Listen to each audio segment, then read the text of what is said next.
Voir comment on va pouvoir récupérer des données à partir d'une API.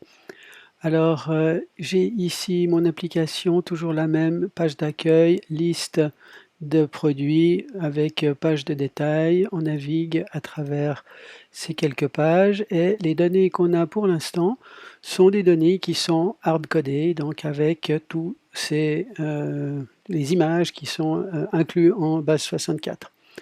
Alors, première chose que nous allons réaliser, c'est qu'on va pouvoir supprimer tout ceci pour se contenter pour l'instant de déclarer un stock qui est en réalité vide. Et ce stock, on va le compléter avec les choses qu'on aura lues à partir de notre interface. Première étape, définir l'adresse à partir de laquelle nous allons récupérer nos données. Alors je vais mettre ici une adresse, Veggies Desktop API. Ceci est une adresse qui est servie par mon serveur local de développement, mon serveur sur lequel je vais pouvoir donc faire des appels API. Alors une première chose que j'ai testée ici, c'est au moyen d'un client tel que Postman, ou ici j'utilise un autre logiciel, Insomnia, mais qui fait la même chose qu'un Postman, à savoir aider à préparer des requêtes. Donc ici, j'ai le nom Veggies Desktop est un nom local, c'est mon fichier etc host sur ma machine qui fait la résolution pour l'adresse locale, hein, donc c'est une adresse qui est servie localement. Et j'ai toutes les routes d'API qui se trouvent à l'adresse API, puis ensuite les points particuliers de mon API. Donc ici, je vais appeler API me, donc pour connaître avoir les informations de la personne qui est loguée. Donc cette personne, on voit ici les données qui ont été récupérées, elle s'authentifie au moyen d'un bearer token. Donc ce token ici que j'ai récupéré à partir de ma base de données, que voici. Donc dans les tables, mes utilisateurs, j'ai déjà un certain nombre d'utilisateurs qui existent. J'en ai un qui a été créé ici, Jean-Paul III, et celui-ci est le seul à avoir ici un token API qui a été généré. Donc je l'ai récupéré à la main pour venir le copier ici. Et lorsque je joins ce token à ma requête sur API me, j'obtiens la réponse. Je peux également aller chercher la liste des produits, par exemple avec cette requête-là. Voilà, on envoie la requête, on récupère tous nos produits. On voit que dans nos produits, on a le nom du fichier. Ici, au lieu de la donnée base 64, on pourra référencer le fichier directement. On va voir dans un instant comment le faire. Donc, j'ai un backend qui va me servir ce point d'API API Product, pour autant que j'ai un token valide qui soit mis avec.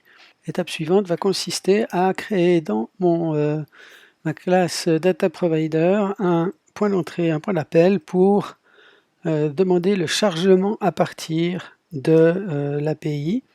Donc je vais appeler cette méthode load from API. Voilà. Et ce load from API va me retourner une promesse. Donc elle retourne une promise any. On ne va pas spécifier de type particulier pour cette promesse.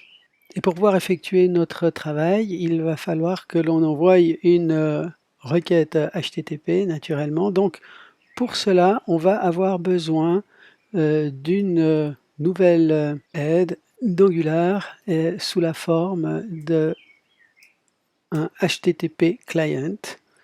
Donc voilà, le HTTP client d'Angular que je reçois une fois de plus à travers une injection de dépendance.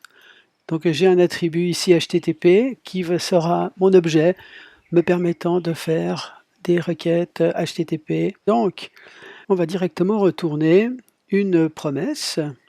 Donc ce sera new promise any. Et puis naturellement que on va retourner les cas de résolution de la promesse, mais également on va traiter le cas de réjection de la promesse. Voilà. Je crois que c'est celle-là, ça devrait, j'espère, aller. Le code M de notre promesse, ça va consister à appeler notre client HTTP et lui demander de faire un get sur l'adresse qu'on vient de définir, et puis l'adresse étant celle de la base de l'API, on va donc y rajouter /product pour créer notre adresse du point d'API que l'on veut adresser. Ici, nous allons faire un subscribe parce que le HTTP client lui retourne un observable qui est un tout petit peu différent d'une promesse, mais qui va fonctionner d'une manière tout à fait similaire. La différence entre un observable et une promesse, c'est que la promesse s'exécute une fois, elle est tenue ou elle est rompue, tandis que l'observable, on va pouvoir avoir plusieurs événements qui se reproduisent plus tard. Donc ici, le choix d'Angular a été d'utiliser un observable, et donc l'observable, on n'a pas un then que l'on appelle lorsque le résultat est obtenu en retour, mais un subscribe, mais le traitement s'avère être exactement le même. Donc à ce moment-là, qu'est-ce que l'on va faire? Eh bien, on va recevoir une réponse, et cette réponse, dans un premier temps, je vais me contenter de l'afficher dans la console, juste pour voir ce qui se passe. Console.log response. Alors naturellement qu'on n'aura pas toujours un succès, on pourra avoir une erreur. Donc si nous recevons une erreur en retour, alors à ce moment-là, on va afficher console.log et puis on va mettre par exemple un message comme quoi API failed, et puis on va donner un peu plus d'informations with code, et puis on peut rajouter le error.status qui va nous donner le code d'erreur HTTP de la requête. Pour l'instant, je n'ai fait que donc créer cette méthode. Il va falloir que j'en fasse usage. Donc je vais le faire dans ma page de liste. C'est seulement lorsque je vais arriver à la page liste, si j'y arrive, que j'aurai besoin de mes données. Donc lors de l'initialisation, j'ai reçu donc un data provider, et ce data provider, eh bien, je vais appeler sa méthode load from API pour qu'il le fasse, sans oublier le this obligatoire avec TypeScript. Alors on va regarder ce que ça nous donne.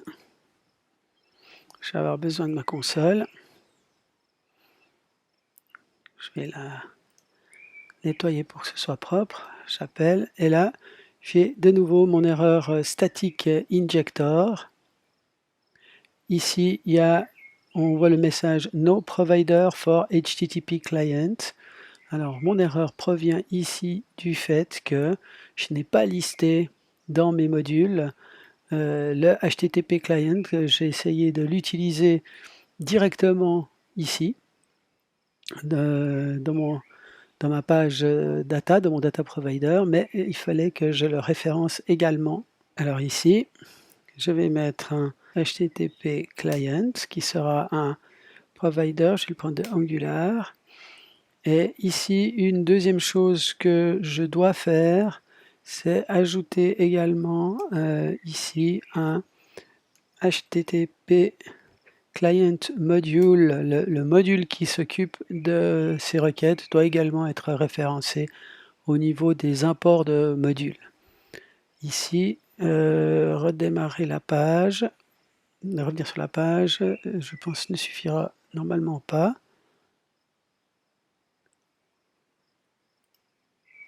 Si, elle a suffi. Voilà, on a réussi. Pas eu besoin de recharger, de recompiler. Et on voit ici notre code d'erreur, hein, erreur 401, unauthorized. C'est bien ce à quoi on devait s'attendre, parce que pour l'instant, on n'a mis aucun token avec la requête, donc c'est normal que ma requête soit rejetée. Donc maintenant, nous allons voir comment ajouter le token. Alors pour faire cela, on pourrait venir le mettre directement ici dans le data.ts qui va faire un appel pour une donnée, mais on va également avoir plus tard d'autres actions que l'on va vouloir faire sur notre API qui ne seront pas forcément issues à partir de data provider. Donc j'aimerais éviter de mettre un token à ce niveau ici et devoir refaire ensuite la même chose plus loin. Ici, pour le faire de manière automatique pour toute requête, je vais utiliser un mécanisme de middleware. Ce mécanisme s'appelle intercepteur dans Angular. Je vais donc venir ici dans mon application, ajouter un dossier pour y placer mes interceptors. Dedans, je vais créer un nouveau fichier TypeScript que je vais appeler API Token Interceptor. Donc c'est un middleware qui va intercepter toute requête sortante et ajouter le token à la requête pour authentifier la source. Le code de mon intercepteur. Alors, un intercepteur va être une fois de plus une entité injectable et le fonctionnement, on déclare avec l'appel à intercept ce que l'on va y faire pour l'instant. On va prendre la requête qui rentre et puis on la passera ensuite après modification plus loin. Donc le principe du middleware, je reçois d'un côté, j'effectue un certain travail, je passe au suivant sans vraiment avoir de connaissance de qui est le suivant dans la liste. Donc pour l'instant, on va juste le faire de telle sorte qu'on voie le mécanisme fonctionner. Pour cela, je vais avoir besoin d'un module Angular de plus, HTTP Interceptors. Et puis, il faut que je référence ce provider ici en disant, c'est là que je vais faire la configuration pour dire que l'intercepteur HTTP est implémenté dans ma classe API Token Interceptor. On va essayer maintenant de regarder comment cela fonctionne. Et on voit que ici, dans notre console, on a un intercept qui est venu se mettre. On va relancer la chose juste pour que ce soit plus visible. Voilà. Et on voit que la sortie a été interceptée. On a bien passé par notre code qui se trouve ici dans le token interceptor. C'est ce texte ici que l'on retrouve. C'est donc à ce niveau-là qu'on a maintenant une chance de venir ajouter notre token. Alors pour cela, on va non plus se contenter de loguer le message intercept, mais à la place faire un vrai travail. Ce vrai travail consiste à cloner la requête pour que l'on puisse ensuite la modifier en lui définissant des headers, header content type, header accept, surtout un header d'autorisation. Et ce header d'autorisation doit commencer par le texte bearer avec un espace, suivi du token que j'ai pour l'instant hardcodé dans mon code. C'est juste pour voir la chose fonctionner. Voilà, donc ici, on voit que j'ai eu une réponse cette fois. Je n'ai pas eu un accès qui a été rejeté. Par contre, on aimerait que on affiche un peu plus que cela. Ce n'est pas le message response que l'on voulait voir revenir, mais c'est bien la variable response, le contenu. On recharge la page. On a un appel et voilà, le retour a bien été effectué avec mes divers légumes dans mon tableau de réponse. on constate qu'on a un objet ici, c'est un objet qui a un attribut data. Donc maintenant, on va pouvoir simplement dire ici que notre stock, this.stock, est égal au champ data de notre réponse. À noter que ici mon IDEOM le met en rouge, c'est assez normal, il ne connaît pas la structure de cette réponse, donc il ne connaît pas le champ, c'est pour ça qu'il va me l'afficher en rouge. Donc maintenant, si je retourne dans mon application, voilà, j'ai reçu ma réponse, et cette fois, le stock contient les textes. Hein, je peux déjà effectivement naviguer. Naturellement que pour l'instant, les images sont toutes cassées, mais on va pouvoir corriger ça rapidement en allant dans la liste page. Et puis ici, au lieu d'afficher simplement la source en tant que picture, je vais référencer l'emplacement sur mon back-end où se trouvent les images. Donc je le fais dans liste et je le fais également naturellement dans la page de détail, details page HTML.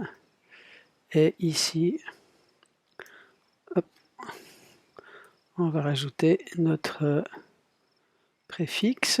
On va regarder ce que ça nous donne. Voilà, mes images sont maintenant chargées à partir du back-end sur les deux images, les deux pages.